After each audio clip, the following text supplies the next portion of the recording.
Ito, oh. Hindi, wag na. Nakakahiya naman sa'yo. Nahihiya ka? Pati ng aking puso. Ay, di sige. Hindi. Ay kasama sa araw-araw na pag... May pera na ako. Uy, may pera na. Pera na tayo. Pera ko. My God, Pera niya. teachers! Tara. Aking mga... Itaas ang sweldo ng mga teachers! Itaas! Ibigay ang aming mga bonus! I-expel ang mga members ng Teachers Enemy number 1! Ayun na. Bilang principal ng bayan... Ano ba yun? Kami na nga ba Ako yun? ang naatasan ng iba, kayo na nga pamunuan yun. na Palayasin niyo yan. makapagdialog sa inyo. Ipulot sa eskwelang ito!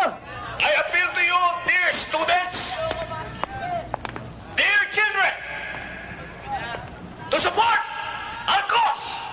Nais naming maitaas ang antas ng karunungan sa eskwelahan ito. Ano?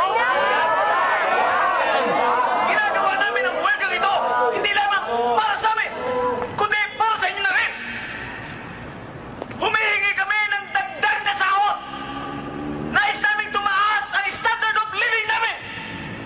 Because if we are underpaid, if we are undernourished, mawawalan kami ng gana, mawawalan kami ng lakas, ng energy para maibigay sa inyo ang uri ng karunungan dito sa eskwelahan ito.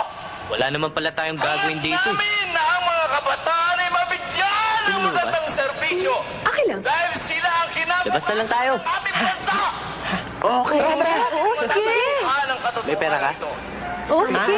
Pera? Wala tayo. Sa gawa ito kung ang aming Wala mga rin ng pera puso eh. Patayin naman ako ito. Hindi. nagturo ko Trixie? dahil kulang kami sa suporta ng May pera ka? batas. Oo. Pautang. Tama lamang na tayo Ano naman? ay Pabayaran naman kita eh. Palagi naman ganyan ang pangako mo, pero hanggang ngayon hindi mo pa rin nababayaran ng utang mo. Ayaw mo yata. Ibali na lang. Po ng ating minamahal na universidad. Sige na nga, sandali ah. Matagal na akong Ayaw. nanunungkulan dito. Ito, oh. ang aking puhunan. Hindi, wag na. Nakakahiya naman sa'yo. Hindi lamang utak, Nahihiya ka? pati ng aking puso. Ay, di sige. Hindi. Ay kasama sa araw-araw na pag... May pera na ako. Uy, may pera na. Pera na tayo. Pera ko. My God, Pera niya. teachers! Tara. Aking mga sentimiento. Hindi mo ba ako isasama? Ha?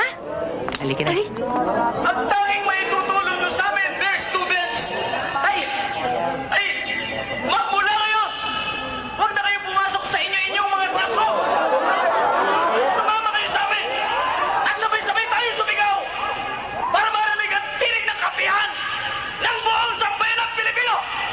Mabuhay ang mga teachers! Mabuhay! Mabuhay ang mga teachers! Mabuhay! Mabuhay ang mga teachers! Ikaw, kumain ka na ba? Tapos na po, sir. Sir, di ba yung strike na yan sa Avenida Colleges yan?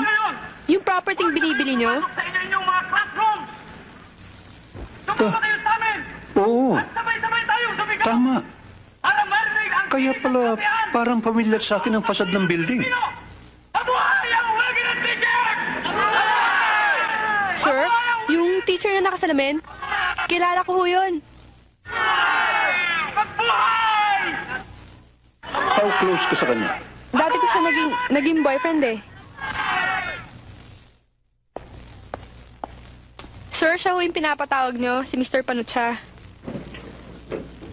Magandang gabi Good ho. evening, Mr. Panucha. Maupo kayo. Salamat ho. Oh, Mr. Gabaldon, bakit niyo ho ako pinatawag? Bilang isang teacher, magkano ang tinatanggap mong sweldo sa loob ng isang buwan? Mababa lang ho. Mga 3,000 lang isang buwan.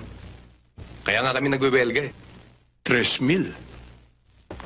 Kung doblehin ko yon, di 6,000. O sabihin natin, bibigyan kita ng 10,000 isang buwan. Gagawin mo ba ipagagawa ko sa'yo? Sinong gusto niyo patayin ko? Hindi tayo darating doon. Eh anong gagawin ko? Ang ibig kong gawin mo ay ganito. Guluhin mo ang welga ng magulong-magulo para masira ang credibility ng Avenida Colleges bilang eskwela.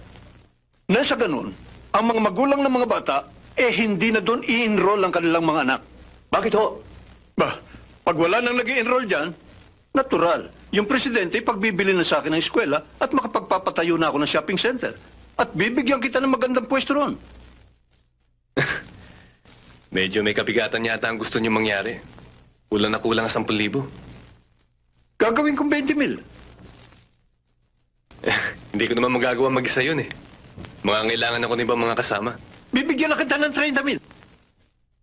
Mr. Gabaldon, ibigay niyo ngayon sa akin ng 30,000. Mangyayari ho ang gusto niyo mangyari.